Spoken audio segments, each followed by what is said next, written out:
ಬುರುಡಿ ಹೆಂಗೆ ಮಾತಾಡ್ತೈತಿ ಅಂತ ಸುಮ್ಮನೆ ಅಂದ ನಾವು ಹೋಗಾಗ. ಅವಾಗ ಅದು ಬುರುಡಿ ಹೇಳ್ತು, ಮೇರಿ ಬಾತ್ ಹಿ ಯಹಾ ತಕ್ ಪಹುಂಚಾಯ ಹೈ, ನನ್ನ ಮಾತ ನಮ್ಮನ್ನು ಇಲ್ಲಿಂದ ಕರ್ಕೊಂಡು ಬಂದೈತಿ ಅಂತಂತರು ಬುರುಡಿ. ಇವನಿಗೆ ನಂಬಕ್ಕಾಗಲಿಲ್ಲ, ಬುರುಡಿ ಹೆಂಗೆ ಮಾತಾಡ್ತೈತಿ ಅಂತಂದಿವ. ಅವನಿಗೆ ಸಂತೋಷ ಆಯಿತು. ಆ ರಾಜ್ಯನಿಗೆ ಹೋಗಿ ಹೇಳಿದ, ನಾನು ಇವತ್ತು ಸ್ಮಶಾನದಾಗ ಹಾದು ಹೊರಟಿದ್ದೆ, ಅಲ್ಲಿ ಒಂದು ತಲೆ ಬುರುಡೆ ಮಾತಾಡಕತ್ತಿತ್ತು ಅಂತಂದ. ಅವಾಗ ರಾಜ ಅಂದ, ತಲೆ ಬುರುಡೆ ಹೆಂಗೆ ಮಾತಾಡ್ತೈತಿ, ಸುಳ್ಳು ಹೇಳ್ತಾ ಇದ್ದೆ ನೀನು ಅಂತ. ಅವಾಗ ಅವ ಹೇಳ್ದ, ಇಲ್ಲ ನಾನು ಕಣ್ಣಾರೆ ನೋಡೇನಿ, ಕಿವಿಯಾರೆ ಕೇಳೇನಿ, ಬುರುಡೆ ಮಾತಾಡ್ತಾ ಇತ್ತು ಅಂತ. ನೋಡು ಸುಳ್ಳು ಹೇಳಿರಬಾರ್ದು ಅಂತಂದ ರಾಜ. ನೀವು ಬೇಕಾದ್ರೆ ಬಂದು ನೋಡ್ರಿ ಅಂತಂದ. ಇವರೆಲ್ಲರೂ ಹೋದ್ರು, ಈಗ ಮಾತಾಡ್ಸು ಬುರುಡೆ ಅಂತಂದ್ರು. ಅವಾಗ ಇವ್ ಕೇಳ್ದ, ಆಪ್ ಯಹಾ ಕೈಸೆ ಅಂತಂದ. ಬುರುಡೆ ಏನು ಮಾತಾಡಲಿಲ್ಲ. ಅವಾಗ ಅವ ನೀವು ಇಲ್ಲಿ ಯಾಕೆ ಬಂದರಿ ಅಂತ ಕೇಳಿದ. ಬುರುಡೆ ಏನೂ ಮಾತಾಡಲಿಲ್ಲ. ರಾಜನಿಗೆ ಸಿಟ್ಟು ಬಂತು.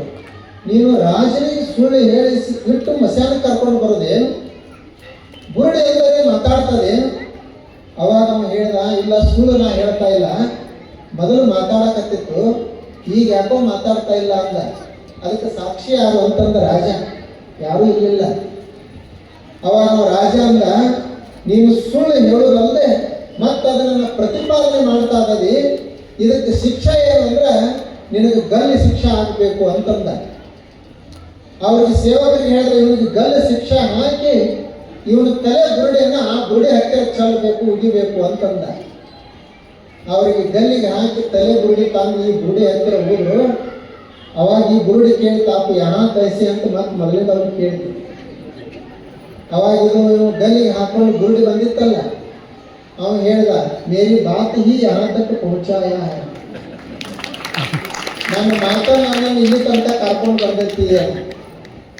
ಹಾಗೆ ನಮ್ಮ ಮಾತು ನಮ್ಮನ್ನ ಕೈಲಾಸಕ್ಕೂ ಕರ್ಕೊಂಡು ಹೋಗ್ತದ, ನಮ್ಮ ಮಾತು ನಮ್ಮನ್ನ ನರಕಕ್ಕೂ ಕರ್ಕೊಂಡು ಹೋಗ್ತದೆ.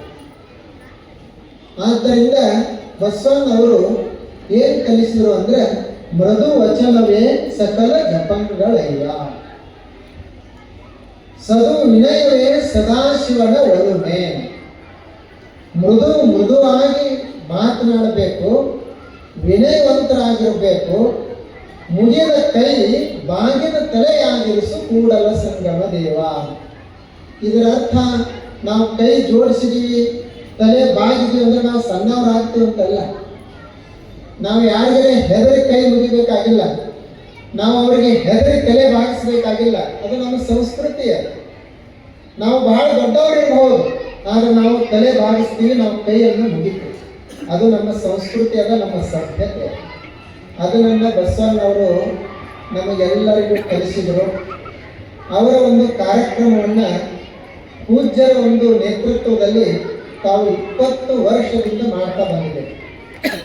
20 ವರ್ಷ ಪೂರ್ಣಗೊಂಡು ಈ 21ನೇ ವರ್ಷದ ಕಾರ್ಯಕ್ರಮಕ್ಕೆ ನಾನು ಭಾಗವಹಿಸುವಂಥ ಒಂದು ಅವಕಾಶ ಸಿಕ್ತು.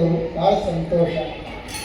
ಅದರಲ್ಲಿ ತಾವೆಲ್ಲ ಸಿದ್ದೇಶ್ವರ ಅಪ್ಪುಗಳನ್ನು ನೆನಪಿಸ್ಕೊಳ್ತಾ ಇದ್ರಿ.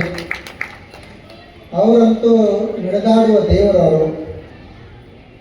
ಈಗಿನ ಕಾಲದಲ್ಲಿ ಹಂಗೆ ಬದುಕುವುದೇ ಬಹಳ ಅಪರೂಪ. ಅಷ್ಟು ನಿರಾಭಾರತ್ವವನ್ನು ಜೀವನ ಸಾಗಿಸೋದು ಬಹಳ ಕಷ್ಟದ ಕೆಲಸ. ಅವರು ಎಷ್ಟು ಜ್ಞಾನದ ಮಾತುಗಳನ್ನು ಹೇಳಿ ಅಲ್ಲಮ ಪ್ರಭುದೇವರು ವಚನಗಳನ್ನು ಬರೆದ್ರು 12ನೇ ಶತಮಾನದಾಗ. ಅಲ್ಲಿಂದ 12ನೇ ಶತಮಾನದಿಂದ 21ನೇ ಶತಮಾನದವರೆಗೂ ಆ ವಚನಗಳ ಮೇಲೆ ಯಾರೂ ನಿರ್ವಚನನೇ ಮಾಡಿರಲಿಲ್ಲ. ಆ ವಚನಗಳ ಮೇಲೆ ಮತ್ತೆ ನಿರ್ವಚನ ಮಾಡಲಿಕ್ಕೆ ಸಿದ್ದೇಶ್ವರ ಅಪ್ಪುಗಳು ಅಂತವ್ರು ಬರಬೇಕಾಯ್ತು. ಇದು ನೋಡ್ರಿ ಆಗಿರ್ಬೇಕು, 1000 ವರ್ಷದ